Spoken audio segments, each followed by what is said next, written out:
यह कहानी है एक छोटे से गांव की, जो किसी सुनसान सड़क के किनारे स्थित था। इस गांव के लोग अपने रोजमर्रा के कामों में व्यस्त थे, लेकिन उनके जीवन में अनजाने में बड़ी खतरे छिपे थे। गांव में एक पुराने हवेली की कैला है, जिसे गोधुली हवेली कहा जाता था। इस हवेली की कहानी गांव वालों के बीच फैल गई थी। बड़ी खौफनाक और अनोखी कहानियों से भरी हुई थी। कहानी यहां से शुरू होती है।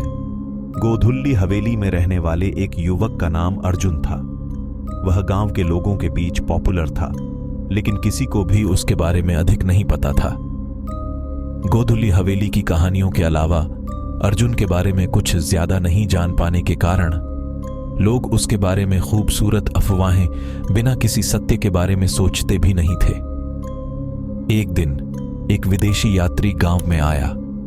उसने गोधुल्ली हवेली के बारे में सुना और जानने का निर्णय किया।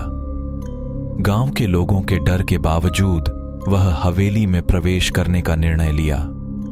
हवेली में प्रवेश करते ही उसने अर्जुन से मिला, जो उसे हवेली का सर्वेक्षण करवाने के लिए तैयार था। उन्होंने मिलकर हवेली के भीतर की खोज की, लेकिन कुछ भी खास नहीं मिला। तभी उन्हें एक पुराना पत्थर का सिक्का मिला, जो अज्ञात संकेतों से लिप्त था। विदेशी यात्री ने उसे लेकर अर्जुन के पास आया।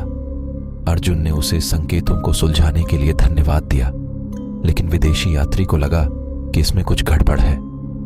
उस रात अर्जुन ने हवेली में एक अनजान ध्वनि सुनी। वह ध्यान से सुनने लगा और उसे अनजान रहस्य के पीछे पहुंचा। वह एक गुप्त तहखाने में पहुंचा, जहां वह एक पुरानी किताब पाई।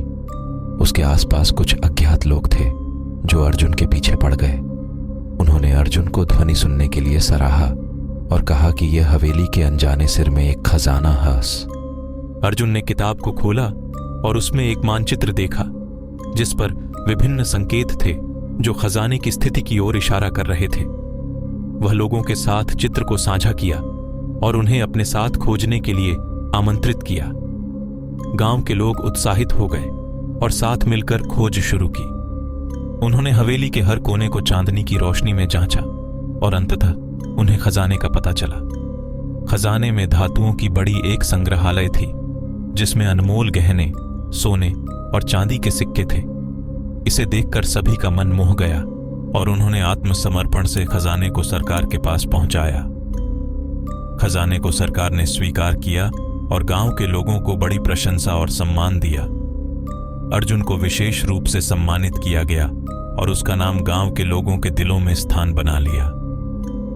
इस कहानी से हमें यह सीखने को मिलता है कि अगर हम किसी भी समस्या का सामना करना चाहते हैं, तो हमें उसे सामूहिक रूप से हल करना चाहिए।